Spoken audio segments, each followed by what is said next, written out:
Hi guys, welcome to Richard Kabili YouTube channel, and to this video, I will teach you how to remove screen lock pin on itel Alpha Lite mobile phone. And okay guys, but before we start, kindly subscribe to my YouTube channel by pressing the subscribe button and the bell to notify you if I have new videos. Okay guys, let's start. So okay guys, you all have to do is go to setting in your itel Alpha Lite mobile phone.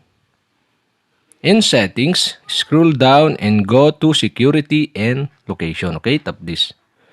In security and location and device security section, you can see the screen lock is set into pin. And okay guys, to remove the screen lock pin, okay, you'll have to do is tap the screen lock. And now enter the screen lock pin.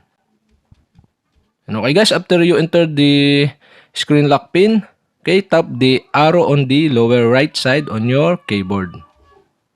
And that's it, okay?